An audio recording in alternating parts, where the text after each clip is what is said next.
Halo, selamat pagi. Apa kabar teman-teman di Jakarta dan teman-teman di Sonora Network? Mudah-mudahan pada pagi hari ini semangat ya, karena kita akan menambah inspirasi, kita akan menambah wawasan di acara Sales Mastery with Eloisa Luku. Nah, teman-teman dan sahabat Sonora, sekedar info aja, akan diusahakan pada minggu-minggu terakhir setiap bulan di acara Sales Mastery with Eloisa Luku, kita akan memberikan semacam program khusus bagi sahabat Sonora semuanya yang kita sebut sebagai CEO and Director Update, di mana obrolan kita nanti akan berfokus pada bisnis strategi and leadership. Dan tentunya pada pagi hari ini saya nggak sendirian, tentunya ada Bapak Eloisa Luku, seorang theocentric motivator sekaligus leadership coach. Halo Pak Eloy, selamat pagi. Selamat pagi Mas Anto, dan selamat pagi teman-teman di seluruh tanah air.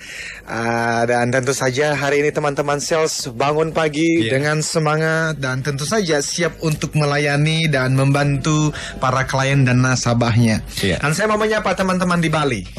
Karena nanti pagi siang ini saya akan sampai di sana karena akan memberikan training untuk Kompas Group untuk seluruh Denpasar dan sekitarnya.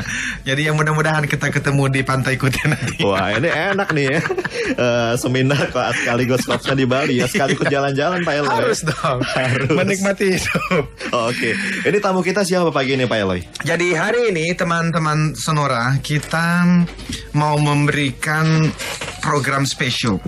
Karena pada akhirnya kita sebagai salesperson itu kan akan naik tingkat jabatan, dan mungkin harinya akan tiba ketika kita menjadi seorang director, bahkan CEO. Dan itu sebab kami mendatangkan para CEO, directors, orang-orang yang sangat hebat, yang inspirational, yang memberikan kita banyak insight. Kita berbicara mengenai bisnis strategi, kita berbicara mengenai leadership, dan nanti di segmen yang terakhir akan kita dapatkan yang namanya insights, CEO Directors Insights for Salespeople. Jadi beliau-beliau ini akan berbicara mengenai pengalaman mereka tentang sales, tentang services yang mereka pernah dapatkan, dan tentu saja insights supaya kita bisa menjadi salesperson yang hebat, yang baik. Konsepnya adalah RAVE selling. Jadi relationship based and value creation selling. Dan jangan lupa, hari ini Anda akan mendapatkan 2 buku spesial. Jadi buku Life Success Triangle, ini adalah buku motivational yang sudah mengubahkan ribuan orang. Ada di Gramedia, Anda bisa dapatkan, tetapi Anda bisa dapatkan gratis hari ini kalau ikut berpartisipasi. Dan tentu saja buku yang kedua, ini adalah novel True Story yang dituliskan oleh Albertine Enda, kisah perjalanan ajaib anak pedalaman Nias ke panggung dunia, yang mudah-mudahan 2014 syutingnya akan mulai dilakukan. Jadi mereka bisa berpartisipasi di mana Mas Anto? Jadi pemain film nih nanti. Bisa ke nomor telepon 021-633-7783 atau SMS 0812-112-9200, ketik SM ya untuk Sales Mastery. Kemudian spasi nama, spasi alamat, dan spasi pertanyaan Anda. Dan kita mau memperkenalkan tamu spesial kita. Saya membacakan profil dari tamu spesial kita ya. Ibu Yena, selamat pagi. Selamat pagi Pak Eloy. Selamat pagi Pak Anto. Apa kabar Bu? Ya, jadi sahabat Sonora, tamu spesial kita hari ini adalah Ibu Yena Mulia. Beliau adalah co-founder dan CEO dari eCognition PT Limited yang berkantor pusat di Singapura, yang bergerak di bidang operator pendidikan dan menjabat sebagai board of advisor pada perusahaan di Singapura, Sweden, dan Indonesia. Beliau adalah co-chair dari Indonesia Chapter Women Corporate Director yang berpusat di New York. Ibu Yena adalah lulusan dari program Executive MBA Chicago Booth, The University of Chicago, dan IPMI International Business School, yang mana saya juga mantan dari sana. Ibu Yena memulai profesional karirnya sebagai auditor pada kantor akuntan Deloitte dan Arthur Andersen. Setelah itu beliau menjabat CFO pada salah satu bisnis unit dari Aqua Group, former Board of Management dan CFO dari Binus Group, dan CEO di Agung Podomoro Group Education Division. Saat ini, Ibu Yena menjabat sebagai CEO pada 2 International Institute Pendidikan Tinggi yang terkemuka, yaitu IPMI International Business School dan Indonesia International Institute for Life Sciences I3L. Luar biasa ya. Ini profilnya 3 halaman sendiri ya. Sekali lagi Bu, sebuah kehormatan Ibu berkenan untuk hadir bersama dengan kami. Sama-sama, terima kasih juga. Thank you. Bu, mungkin bisa bercerita perjalanan karir Ibu sampai seperti ini seperti apa, Bu? Ya, jadi selama perjalanan karir saya selama 27 tahun, 16 tahun saya habiskan untuk di dunia pendidikan. Yes. Awalnya memang tidak pernah terpikir bahwa saya akan terjun di dunia pendidikan. Karena awalnya sejak kuliah di semester pertama, saya bekerja sebagai auditor di kantor akuntan Deloitte, dan tahun ketiga mulai bekerja juga pada kantor akuntan Arthur Andersen. Tapi being a proud as an auditor pada saat itu, di mana selalu berinteraksi dengan para pemilik, klien-klien besar, dan juga terbiasa dengan deadline dan disiplin yang ketat, termasuk pola kerja yang multitasking dengan beberapa klien yang harus kita handle pada saat bersamaan. Hal ini menumbuhkan rasa percaya diri yang tinggi dan perseverance, dan juga selalu ingin menjadi yang lebih baik setiap saat. Yes, Ibu. Nah, setelah berkarir di dunia bisnis dan korporasi selama 11 tahun, saya memutuskan untuk masuk ke dunia pendidikan pada tahun 97. 97 ya, Bu, yang ya? saat itu belum dijamah dan oleh para profesional. Jadi, waktu awalnya saya masuk itu cukup shock juga masuk ke dunia pendidikan, karena pada saat itu memang dunia pendidikan belum tersentuh oleh tenaga-tenaga profesional yang dari dunia korporasi. Yes. Nah, jadi saya bertekad setelah saya masuk ke dunia itu, saya bertekad bahwa dunia pendidikan juga deserve mendapatkan dan dikelola oleh orang-orang yang baik dan handal dari dunia korporasi dan secara profesional. Ya, akhirnya dengan, kalau saya boleh ilustrasikan, dengan all the blood, sweat, tears, painful, dan lot of drama and horror. Akhirnya kita bisa melihat sekarang dunia pendidikan sudah makin maju dan sudah bisa dikelola secara profesional, secara dengan manajemen yang baik. Oke, jadi istilah anak mudanya tuh sampai berdarah-darah ya baru sampai posisi seperti ini ya. Iya, persis. Ibu di semester pertama aja udah di Deloitte ya? Iya, waktu itu ya. Luar biasa. Karena saya dari jurusan akuntansi dan memang harus juga berjuang di atas kaki sendiri untuk bagaimana bisa menjalani hidup. Tapi waktu itu Ibu memang harus bekerja kah? Atau sebetulnya Ibu kalau nggak kerja juga ya orang tua juga udah bisa cukup untuk biayain, atau kenapa Ibu kerja dari semester 1 itu? Penasaran aja saya. Kenapa? Pertama memang harus bekerja. Dan memang yang kedua, saya juga memang tidak mau menyia-nyiakan waktu-waktu saya. Jadi memang saat itu waktu masuk di Deloitte, saya ingat sekali, even saya belum dapat pelajaran auditing saat itu. Tapi saya udah harus mengaudit klien. Tapi untungnya senior-senior di kantor yang di Deloitte itu banyak sekali membina, membantu ya. Akhirnya bisa survive juga walaupun belum dapat pelajaran auditing, tapi banyak belajar malah. Ini harusnya teman-teman dan sahabat senior belajar dari pengalaman Bu Yana ya. Meskipun masih mahasiswa, belajar mandiri dengan bekerja sendiri ya. Itu dulu di sini apa di state atau di mana? Di sini. Jadi di sini kuliahnya jadi sore. Jadi saya satu semester pertama saya kuliah pagi. Semester kedua saya pindah ke kuliah sore atau malam. Jadi paginya saya semester 2 baru mulai kerja. Seriously? Itu nggak ganggu kuliah, Bu? Ya. Pasti ganggu ya. Try to do the best. Very good. Yang penting time managementnya. Oke. Ya ada 1-2 pasti kalau pas lagi di klien masuk pas ada kuliahnya lebih awal, ada 1-2 terlambat. Ya, tapi try untuk catch up. Thank you. Good. Bu, jadi kalau Ibu melihat dari perjalanan hidup Ibu, jadi key success factors sehingga Ibu bisa seperti sekarang ini, CEO, CFO di beberapa perusahaan di Indonesia, Sweden, dan Singapura. Seperti apa, Bu? Apa key success factornya? Iya, yang pasti kalau kita kerja selalu harus berusaha yang terbaik. Jadi saya lihat dari sisi bagaimana kita mendedikasikan pekerjaan kita itu bekerja dengan sepenuh hati. Jadi kita is willing to do extra mile, kita tidak hitung-hitungan, atau kita mau belajar sesuatu yang baru, tanggung jawab dan integrity. Jadi itu satu, jadi bekerja dengan hati kita yang dengan penuh dedikasi dan passion.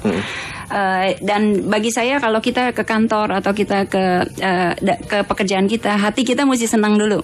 That's why makanya saya bilang bekerja dengan hati itu penting. Karena kalau hatinya udah nggak senang, mukanya udah will be nightmare today, kita tidak akan deliver sesuatu yang baik. Tapi kalau kita punya hati yang baik, yang happy, dengan pikiran mindset yang positif, saya yakin pasti outcome atau deliverables yang akan ada itu juga akan baik. Oke, ini semua pekerjaan termasuk seorang salesman harus dimulai dari hati ya. Iya. Oke. Dengan passion ya, dengan passion tentunya. Penting sekali. Saya tambahkan sedikit mengenai ini ya Bu. Kemarin saya mendapatkan satu cerita. Ibu, Pak Anto, Mas Anto suka bola nggak? Suka. Bola ya. Ini coba nanti tebak siapa orang ini. Oke. Sejak kecil anak ini telah menunjukkan minat pada sepak bola. Iya. Di usia 5 tahun ia mulai bermain untuk klub sepak bola lokal yang dilatih oleh ayahnya sendiri. Iya. Masalah terjadi ketika di usia 11 tahun ia didiagnosa mengalami penyakit kekurangan hormon pertumbuhan. Lionel Messi. Saya teruskan. Namun hal ini pun tidak mengurangi kesukaannya akan sepak bola. Ia telah bersemangat berlatih dan terus mengembangkan potensinya. Di usia 13 tahun, ada klub sepak bola yang melihat kemampuan yang luar biasa dan mengajaknya bergabung, termasuk bersedia menanggung biaya terapi hormonnya. Tidak berhenti sampai di sana. Anak ini terus saja mengasah kemampuannya. Pada 1 Mei 2005, di usia 15 tahun, 10 bulan, 7 hari, ia menjadi pencetak gol termuda dalam sejarah persepak bolaan Barcelona. Iya. Seiring waktu prestasinya semakin cemerlang dan dia dikenal dengan tubuhnya yang kecil, gerakannya yang lincah, serta instingnya yang terasa bermain bola. Dalam suatu wawancara, Messi mengatakan begini, "Aku mencintai sepak bola dan aku ingin terus mengembangkan kemampuanku." Ia juga mengatakan, "Sejak kecil aku sudah mencintai dan berbahagia dengan sepak bola." Ini passion. Dia melakukan sesuatu dengan hati. Betul. Dia latihan luar biasa kerasnya. Dan dia melakukannya karena dia mencintainya. Karena untuk ukuran tinggi orang Eropa dia termasuk pendek. Ya. Jadi hampir sama dengan pemain Indonesia. Cuma dengan kalau berbicara mengenai kecepatan, cepat sekali larinya. Iya. Itu luar biasa. Dan dimulai dari passion. Kita bicara mengenai time management ya, Pak Elo ya. Karena kalau bicara time management kita bicara iklan. Kita harus break dulu.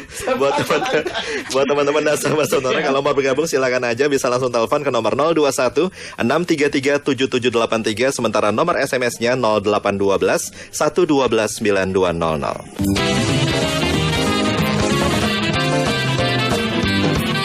Stay tuned with us, Sonora Network.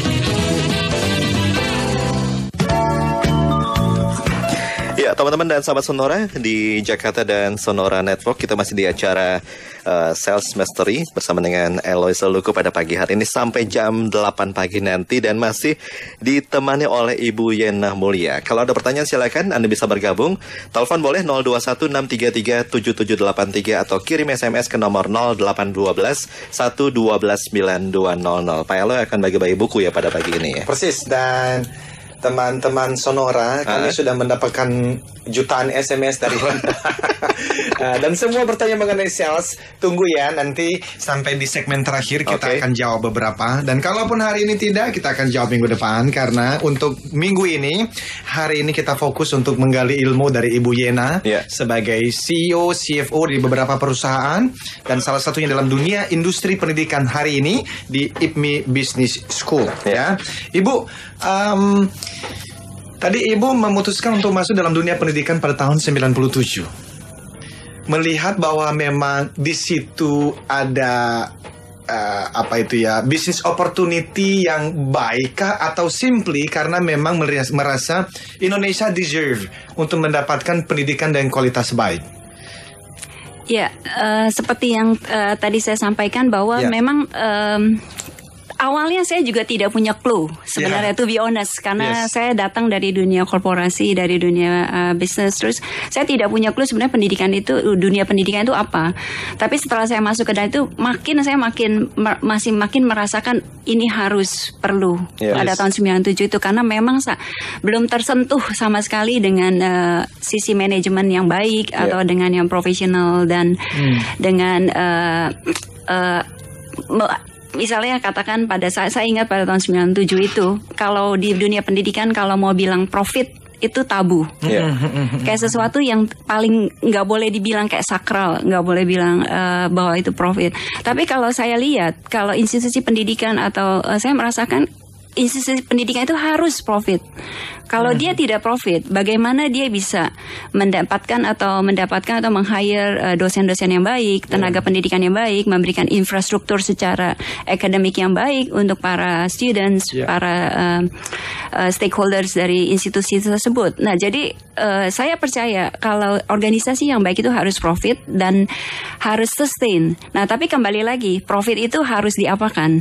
Nah, jadi message-nya adalah harus profit dan harus dikembalikan ke institusi untuk mengembangkan infrastruktur. Dan Ibu berhasil untuk mengubah mindset di dalam dunia pendidikan ini, terbukti dengan Ibu membantu menjadi salah seorang yang membuat institusi besar lah di Indonesia ini. Saya boleh sebutkan namanya ya Bu ya. BINUS khususnya, di mana Ibu berhasil membuat sekolah ini, universitas ini dengan jumlah siswa-siswi mahasiswa yang banyak sekali. Apa yang Ibu lakukan? Karena ini segmen kita berbicara mengenai bisnis strategi. Apa yang Ibu lakukan? Ya, pada saat itu kita banyak melakukan restructuring di organisasi, merapikan apa yang layaknya suatu organisasi itu harus ada. Jadi kalau boleh dibilang ya, kita juga membelah hutan, memotong pohon-pohon, rumput-rumput pada saat itu. Nah, satu hal yang kita bisa banyak belajar dari waktu pada saat saya di tempat yang lama, kita melakukan istilahnya kita melakukan centralize karena ada beberapa business unit, kita centralize support function di dalam suatu grup atau holding terpusat. Jadi yang support function sifatnya kita pusatkan, tapi untuk yang sisi akademik kita konsentrasikan ke masing-masing business unit.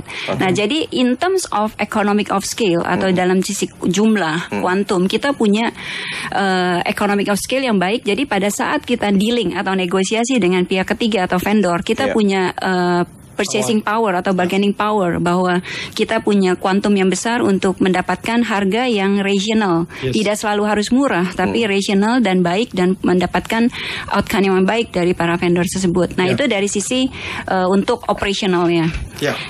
Nah, kalau dari sisi pemasaran, mungkin kalau Bapak Panto dan Pak Elo lihat waktu tahun-tahun sebelum tahun 2000 itu jarang sekali, boleh dibilang hampir tidak ada pendidikan tinggi yang melakukan beriklan. Saya ingat sekali waktu itu masih zaman almarhum Ibu Widya, itu khawatir sekali gitu kalau kita terlalu kayak jor-joran atau katakan beriklan secara frontal di market. Tapi akhirnya kita try untuk menjadi juga yang initiator atau pemula atau first mover, karena saya try untuk selalu mencoba sesuatu yang baru yang belum pernah dilakukan di players-players yang lain. Dan ya, thanks God berhasil, kita bisa memposisikan bahwa institusi pendidikan itu juga deserve untuk mendapatkan sesuatu yang baik, bukan hanya yang leftover dari industri yang lain. Karena selama ini biasanya kalau yang udah tidak diterima di mana-mana, di industri mana, oke, jadi dosen aja atau jadi guru. Jadi itu yang saya mau buang mindsetnya itu. Pada saat itu saya pikir tidak mungkin institusi pendidikan kita mendapatkan semua yang sisa-sisa atau leftover dari industri. Malah harusnya dari yang the first talent yang baik, yang memang punya passion di pendidikan. Ini menarik Bu ya, kalau kita bicara mengenai dunia pendidikan, strateginya ini sama atau beda dengan bisnis yang lain Bu? Kalau saya lihat sebenarnya sama aja Pak. Hampir sama ya? Iya sama, karena mengelola satu organisasi kan. Cuman masalahnya ini kita ada sesuatu yang kita mesti kelola juga dari sisi akademik dan juga dari sisi bisnisnya, dari sisi pengelolaan pendidikannya. Jadi sama saja harusnya. Dan kalau nggak salah, BINUS merupakan salah satu pionir ini ya, yang mengenalkan IT pada mahasiswanya ya. Iya kan? Dan sekarang menjadi booming di mana-mana. Ibu, strategi yang Ibu gunakan di tempat yang lama dengan strategi yang Ibu gunakan di tempat yang sekarang, di IPME Business School khususnya, apakah Ibu membawa strategi yang sama atau ada positioning yang berbeda? Kalau untuk positioning, market positioning yang pasti kita mau buat sesuatu yang baru. Karena kalau bagi saya personally, saya sudah pernah melakukan sesuatu seperti yang di tempat yang lama, tapi saya mau buat sesuatu yang baru yang dimana market butuh saat ini. Karena kita lihat market, kebutuhan di market tuh apa saat ini. Dan jadi untuk dari sisi positioning pasti beda. Karena untuk IPME ini kita buat sesuatu sekolah yang very international dengan yang International Business School, dan sebenarnya saya juga menjalankan satu sekolah lagi yaitu Indonesia International Institute for Life Science. Kita in short form kita sebut I3L. Nah, kedua positioning dari sekolah ini kalau kita boleh proud to say kita adalah first mover di market. Kita first mover, kita yang pertama untuk mengklaim bahwa kita very international life science school dan very international business school. Dan saya rasa Indonesia itu butuh, dan Indonesia deserve saat ini untuk mendapatkan institusi pendidikan yang memang berkualitas dan yang memang pantas untuk dibangkitkan di dunia internasional. Tidak hanya di dalam negeri saja. Oke. Kita harus break dulu ya. Saya kasih tanda dulu nih harus break ya. Karena kita harus mendengarkan informasi tol yang berikut ini.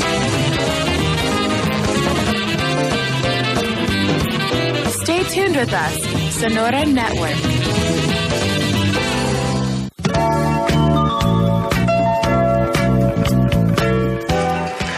Oke, sudah pukul 7:36. Kita masih di acara Sales Mastery with Eloisa Luku sampai jam 8 nanti. Dan tentunya buat teman-teman dan sahabat Sonora yang mau tanya-tanya langsung, masih saya tunggu ya di nomor telepon 021-633-7783 atau SMS 0812-112-9200. Siapa tahu dapat hadiah buku dari Pak Eloisa Luku. Yes, tanda tangan tentunya.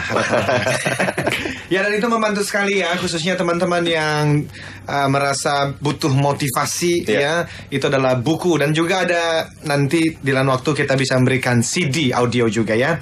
Tapi hari ini kita mau teruskan dengan Ibu Yena. Ya, Ibu, tadi Ibu sudah cerita mengenai strategi yang Ibu gunakan di tempat yang lama dan di tempat yang baru ini. Ibu merasa ini justru tempat yang Ibu tadi sebutkan itu semacam butik bisnis school ya, seperti itu kira-kira ya Bu ya. Ibu, setelah Ibu menggeluti dari tahun 97 sampai hari dalam dunia pendidikan, sebetulnya key success factor-nya dalam dunia pendidikan itu seperti apa ya Bu? Mungkin ada pendengar yang lagi mikir-mikir, wah kayaknya saya mau investasi di pendidikan aja nih.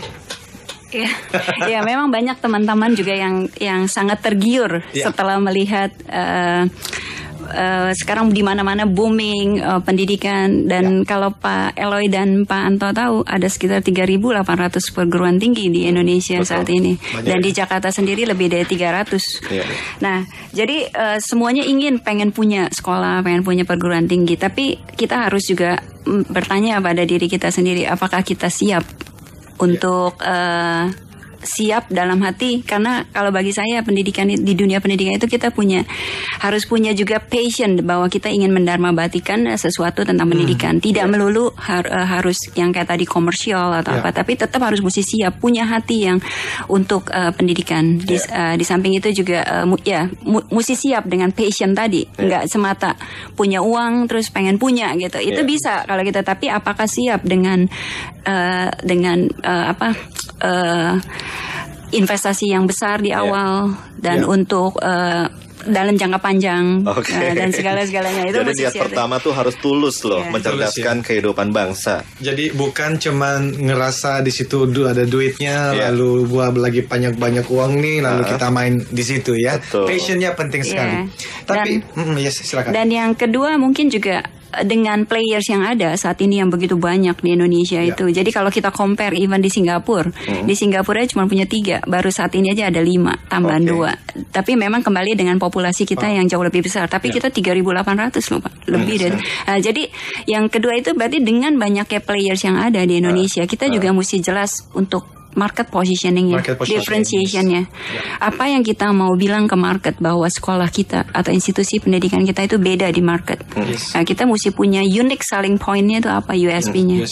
Ya, positioning-nya mesti beda. Jadi kita at least kita bisa bring something different on the table kepada market bahwa we are different. Ini kedepannya ada plan nggak ke arah Indonesia Timur? Karena nggak adil juga kan berpusat di Jawa, di iya kan, Jakarta khususnya. Padahal mereka yang di Indonesia Timur sangat sekali membutuhkan pendidikan yang berkualitas, Bu Yana. Iya, betul sekali. Jadi ini memang ibaratnya saya yakin dari Dikti juga sangat me-encourage sebenarnya Pak untuk yang daerah Indonesia bagian timur. Tapi kembali lagi memang saatnya masalahnya juga kena ke resources. Jadi kalau kita buka katakan Indonesia bagian timur, tapi kadang-kadang masih belum bisa mendatangkan tenaga pendidik pengajar ini untuk yang juga mau bermukim di Indonesia bagian timur. Nah, tapi harapan kita dengan makin otonomi daerah dan di mana juga Indonesia bagian timur sekarang juga makin tumbuh dan sangat pesat perkembangannya. Saya yakin pasti nantinya mungkin tidak dalam waktu yang lama kita juga akan punya sekolah-sekolah atau institusi pendidikan yang bagus, dan saat ini juga sudah mulai kelihatan banyak juga yang bermunculan kan. Ya. Ibu dari pengalaman peluang untuk bisnis atau industri pendidikan seperti ini, return on investment-nya sesuatu yang jangka panjang sekali atau menengah atau bisa dalam waktu 1-2 tahun, Bu? Pertanyaan sulit tuh, Pak. Ya. Kalau mau jujur, boleh dibilang let's forget it about return on investment kalau memang hatinya mau di education. Jadi mungkin return on investment-nya lebih ke arah let's find more spacious space in heaven. Right. Oke. Jadi lebih kepada giving and serving back to the society banget berarti ini, Bu, ya. Karena kalau pendidikannya berkualitas, pastinya yang namanya pendapatan akan seiring sejalan, Bu, ya. Iya, dan saya selalu believe kalau pendidikan yang bagus itu harus mahal, dan berarti kalau mahal itu berarti kan cost-nya juga pasti tinggi. Tapi di satu sisi juga ada soal pricing kan. Apakah market kita siap dengan pricing yang tinggi juga untuk mengcover cost itu? Nah, jadi tapi berarti dengan begitu founder dari institusi pendidikan juga harus siap. Hatinya itu yang tadi saya bilang mesti siap juga hatinya. Jadi lebih ke arah legacy, lebih ke arah give. Ya, baik. Ibu sempat cerita ada 80.000 siswa-siswi Indonesia yang keluar negeri setiap tahunnya. Benar angka segitu ya, Bu? Iya, jadi itu angka kalau saya lihat dari berdasarkan data survei sekitar 76.000 sampai 80.000 Indonesian students yang setiap tahun pergi ke luar negeri. Jadi kita bisa bayangkan kalau dari sisi devisa yang keluar, kita hitung kalau per studentnya itu 50.000 tuition fee per tahun, kita kalikan aja US dollar berapa devisa yang keluar. Dan yang kedua, kayak seperti saya sebagai parents misalnya, akhirnya saya cuma menjadi year end mom yang bisa ngelihat anak saya setahun sekali di US misalnya, atau menjadi Skyping mom paling jadi Skyping mom. Nah, jadi artinya makanya saya pikir Indonesia tuh butuh kalau kita bisa punya institusi pendidikan yang baik. Artinya kita nggak akan juga bisa mengerem semua, nggak pergi ke luar negeri, tapi at least ada opsi di Indonesia bahwa kita juga bisa deliver something yang high quality di Indonesia. Dan on top of that, kita juga tidak kehilangan talent. Kalau mereka once sudah ke luar negeri, waktu mau balik ke Indonesia juga susah sekali tuh, Pak. Betul. Jadi datanya menarik sekali ya. Kalau kita berbicara mengenai kualitas, apakah kualitas pendidikan di Indonesia masih kalah dengan di luar, Bu? Ya, that's why, Pak. Nanti dengan through IPMI dan I3L, saya yakin pasti kita tidak akan kalah dengan mereka. Dengan yang tadi saya bilang dengan Indonesia itu deserve dengan high quality academic. Jadi yang kita mau bilang bahwa tidak perlu keluar negeri. Kamu even di Indonesia tuh kita juga bisa punya institusi pendidikan yang kualitasnya sama. Even kita lupa bahwa kita ada di Indonesia. Karena dengan setting, dengan international faculty, international student body, international academic atmosphere, academic standard. Jadi kita juga nggak tahu bahwa kita di Indonesia. Nah, itu yang kita mau bilang bahwa Indonesia deserve dan pantas sudah saatnya punya institusi pendidikan yang baik. Very good. Bu, sekarang kita masuk ke leadership. Jadi kita udah berbicara ada profil Ibu, lalu kita berbicara mengenai dunia pendidikan, bisnis strategi, dan kesimpulannya adalah passion dan lebih kepada legacy ya. Kalau kita mau masuk dalam industri itu, Bu, kami mau bertanya sedikit mengenai leadership menurut Ibu. Ya, ini dari buku yang saya baca, itu pakar kepemimpinan John Gardner itu mengungkapkan bahwa ketika Amerika didirikan pada tahun 1776 dengan sekitar 3 juta penduduk waktu itu, negara tersebut memiliki 6 pemimpin kelas dunia. George Washington, John Adams, Thomas Jefferson, Benjamin Franklin, James Madison, dan Alexander Hamilton. Pada tahun 1987, dengan populasi lebih dari 240 juta penduduk, Amerika seharusnya memiliki 480 pemimpin kelas dunia. Namun di manakah 480 pemimpin kelas dunia itu? Kita tidak merasakan kehadirannya. Ada sih, tetapi tidak sampai 480 orang. Nah, kalau kita berbicara mengenai Indonesia, yang juga bisa sampai 240 juta manusia, kita tentu juga bertanya, di mana orang-orang itu? Bukan hanya dalam dunia politik, tetapi juga dalam dunia pendidikan, dalam bisnis, bahkan di dalam institusi-institusi spiritual, gereja dan segala macam begitu ya. Teman saya Dr. Sanjaya yang menuliskan buku ini yang tadi saya bacakan itu punya concern tentang hal ini. Dan gimana menurut Ibu? Di mana orang-orang ini? Dan nanti saya mau bertanya ujungnya adalah bagaimana dunia pendidikan memainkan peranan untuk mempersiapkan future leaders for Indonesia. Iya, saya setuju sekali Pak Eloy dengan statement yang tadi. Memang nggak mudah mencari leaders yang baik, terutama kita rasakan juga di dunia pendidikan. Karena leaders yang baik bagi dunia pendidikan juga dia harus mengerti dari sisi konten akademik, tapi dia juga harus mengerti dari sisi konten organisasi. Jadi untuk ada kombinasi keduanya itu nggak mudah dan nobody's perfect. Ya kan, one person good di akademik, tapi 1% mungkin agak harus ada yang diimprove dari sisi organisasi.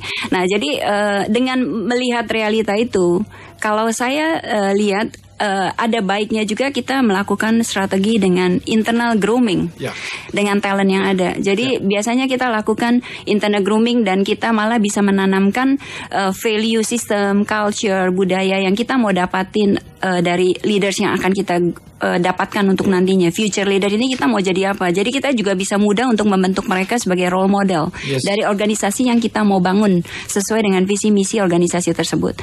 Nah, jadi dengan internal grooming saya yakin harusnya lebih mudah dan kita lebih dapat gitu loh apa yang kita mau lakukan. Ya.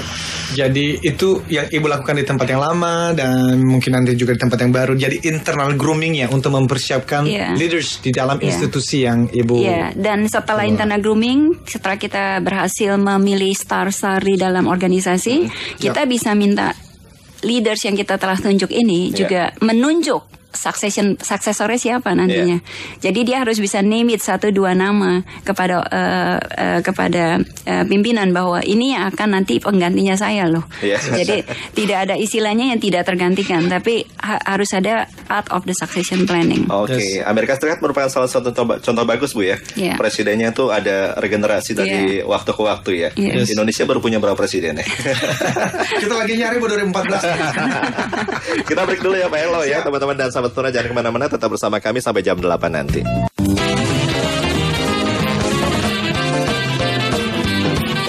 Stay tuned with us, Sonora Network.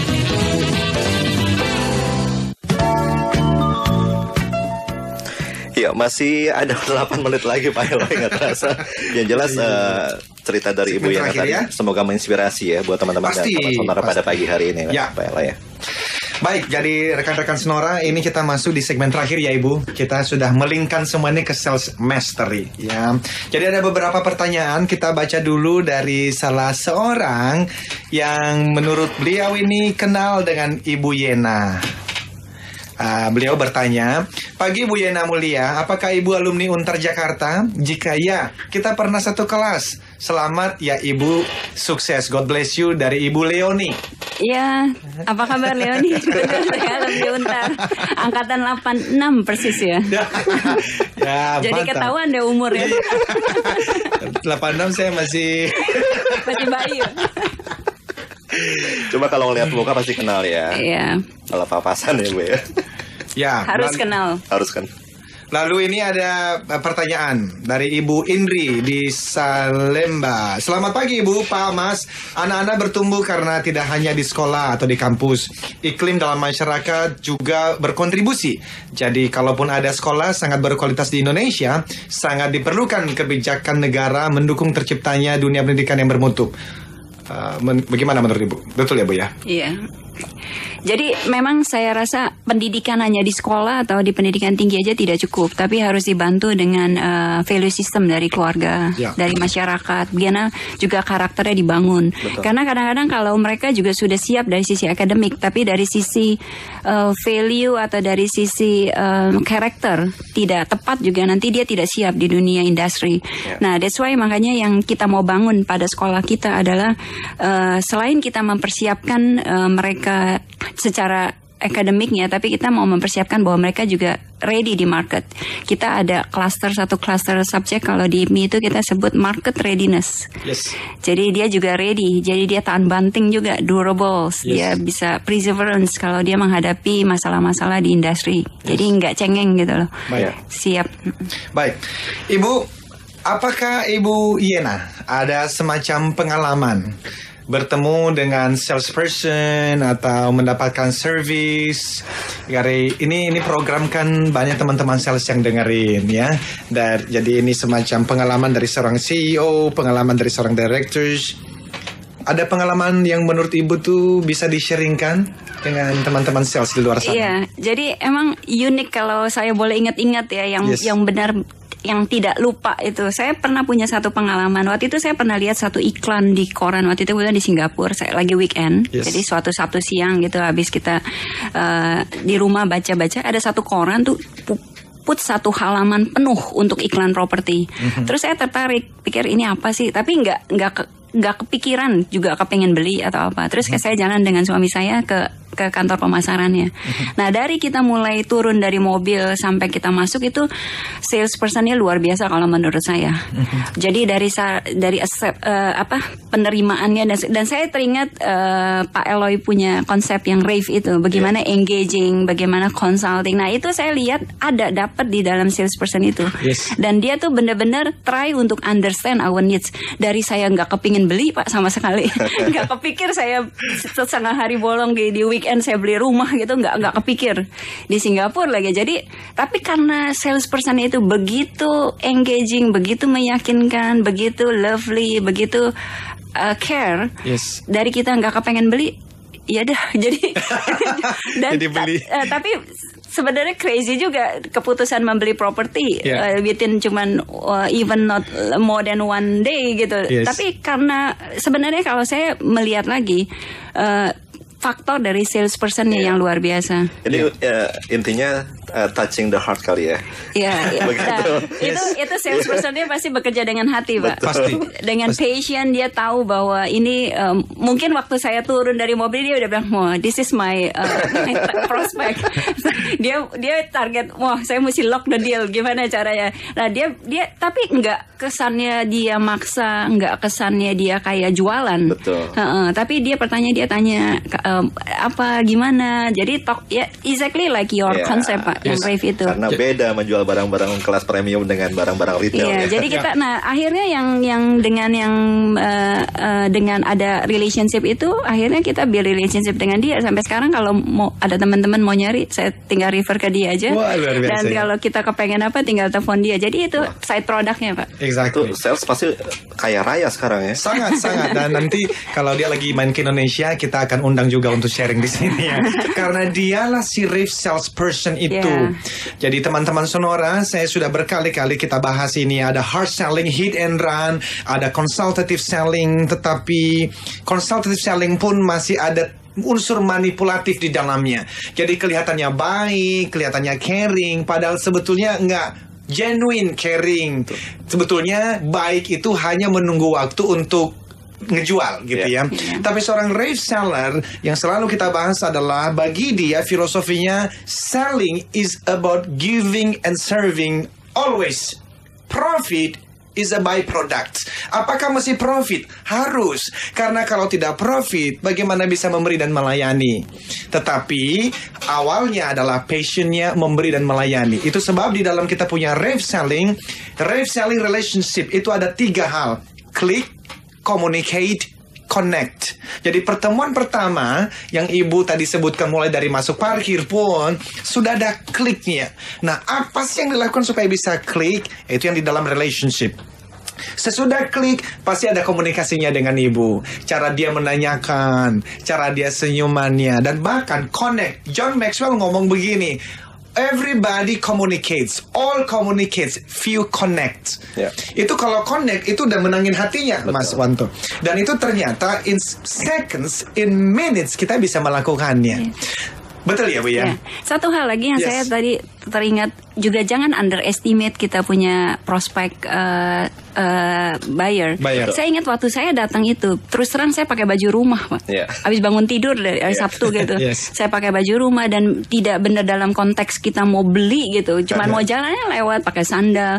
Dan saya sempat shock juga, aduh ini yang datang semuanya very well dressed. Nah, tapi dia tetap accept kita sebagai sales yang baik. Dia accept kita whatever we are. Karena mungkin tapi ada juga loh salesperson yang lihat dari atas sampai bawah dulu.